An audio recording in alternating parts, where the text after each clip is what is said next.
it's 7.5%, that's a tax. And it continues to increase, it's not decreasing. So the feds have to step up to the plate and do something. The administration has to do, we all have to work together right now to get our financial house in order. If not, it's going to be absolutely horrible what it's going to do to the American economy. And what do you think about just yesterday, Speaker Pelosi doubled down and, well, tripled or quadrupled down, I guess, on Build Back Better would help fight inflation? This is not a time to... Get ready for several new changes, everybody. Democratic senators like Joe Manchin have announced that they want to change the way that Social Security is funded. It can mean smaller checks for the Social Security and SSDI beneficiaries. It can mean less people getting stimulus. Plus, the Fed is also looking for another wave to raise the rate hike, which will affect many seniors and people on Social Security, SSI, SSDI. Plus, folks, I also want to say this right here. Joe Biden can make it stimulus happen. It's possible because the high inflation rates may be far from over, but it doesn't mean everything's done. At least, not yet. Because here's what I'm saying. Americans' average income has been beaten by inflation for the past 6 months, driven by the plummeting cost of gas, along with drops in furniture, cars, and other goods. If the trend continues, it could be a boost for Joe Biden, as he gears up for a tough re-election campaign, undercutting one of the main Republican arguments against his handling of the economy. Now, Jared Bernstein, member of Biden's Economic Council advisor, said that people really know how far their paycheck goes. When gas prices are down $1.70 to where they were last summer, that's the kind of breathing room that people recognize. Yet that progress could be in jeopardy, as the Fed officials are preparing to meet next week to raise the rates again, their inflation-fighting crusade with Jerome Powell. And we all know that Jerome Powell isn't even doing much for the American people. What can he do anyways? But it's up to President Biden to make it happen. It's up to Joe Biden to make his stimulus approve. One thing I know for sure is that the economy added 4.5 million jobs, and data has to be released on Thursday. It's expected to show that the GDP increased by another 3% in the last 3 months, defying downturn worries for the time being. But that may change since the impact of the Fed's aggressive rate hikes have not been fully felt in the economy. Prices have been cooling in the past 6 months. The CPI rose again 6.5% and down from 9% in the 12 months of June. Average hourly earnings grew even more slowly, 4.6% over that time period.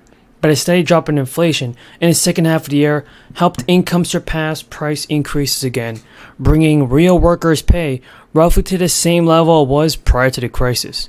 And with unemployment still at the modern lows, some in Washington, some on Wall Street have held out that the price spikes can cool even further. But people are kind of suspectful of this, and no one really knows if that's going to happen because, let's face it, folks, first of all, with unemployment still at the modern lows, prices have come down in many areas like gas. That's probably because the White House officials have driven home the price declines for months by touting them on Twitter and in speeches. And though the price is driven by global factors that are mostly out of Biden's control, what are your thoughts on this, everybody? Tell me in the comments. Because back on January, the last month, the US hit its debt ceiling again. Plus, it had spent around $31 trillion, folks. That's right. $31 trillion for the American people. We are not in a quorum call. Then we should not vitiate it. All right. Mr. President, my understanding is that the so-called Inflation Reduction Act may be coming to the floor in the coming days. And there are some people who think this bill is worth supporting. There are others who think that it is not. But whatever your views on this bill may be, let us be clear. As currently written, this is an extremely modest piece of legislation that does virtually nothing to address the enormous crises that working families all across this country are facing today. This reconciliation bill falls far short of what the American people want, what they need, and what they are begging us to do. Given that this is the last reconciliation bill that we will be considering this year, it is the only opportunity that we have to do something significant for the American people that requires only 50 votes and that cannot be filibustered. In other words, this is the opportunity, because on anything significant, we're not going to get 60 votes. So this, in my view, is a moment that should not be squandered. Mr. President, let us do what we too rarely do here in the Congress or in the corporate media, and that is take a hard look at the reality of what is going on in our country today. Very often we sit here and we argue about this, we argue about that, but we don't take a look at what's going on in America today, especially among working people and lower income people who do not have paid lobbyists here. Increase the base funding schools receive by $5 billion for the upcoming year and by $10 billion in 2024 through 2025. Nearly $5 billion will be directed to universities and community colleges for deferred facilities maintenance and expansion of student housing. Another $1 billion will be earmarked for preschool programs, everybody. So, do you think that President Biden is doing all that it takes to send out the fourth stimulus check? And if you found this video useful, then tell me in the comments down below. SNAP monthly benefits, everybody, are going to be changing in a big way for millions of you guys.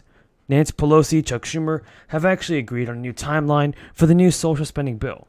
You want to watch to the end of the video to find out how to receive the fourth stimulus check. Without further ado, Nancy Pelosi and Chuck Schumer met to discuss the possible legislation on reduced gasoline prices. Leaders are hoping to pass legislation dealing with gas prices before the end of May, but would actually need Republican cooperation in the Senate to do so. The GOP is pushing for expanded fossil fuel production domestically, something progressive Democrats may be unable to support, and rising prices are a top concern for many voters, and many Democrats already face a tough road to holding on to control of the House and Senate in the November election.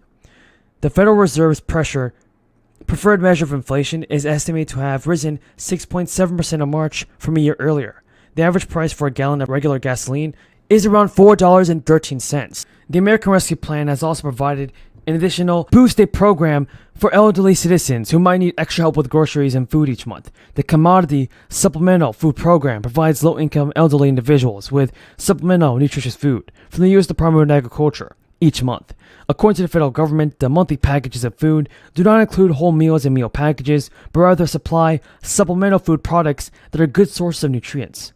The Commodity Supplemental Food Program supplies a variety of food like grain, oatmeal, and corn grits. Now, in order to be eligible for the program, individuals must be 60 years or older and must have household income at or below 130% of the federal poverty income guidelines published by the U.S. Department of Health and Human Services.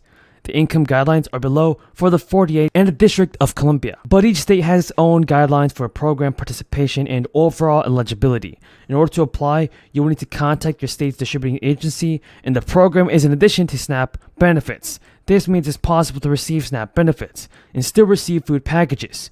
As part of the program, with the additional stimulus relief funds, around 760,000 elderly individuals now receive food packages. Food stamps have been around for almost 60 years, and the program is federally funded but administered by the states, providing eligible low-income individuals and families assistance to avoid food instability. It is the largest food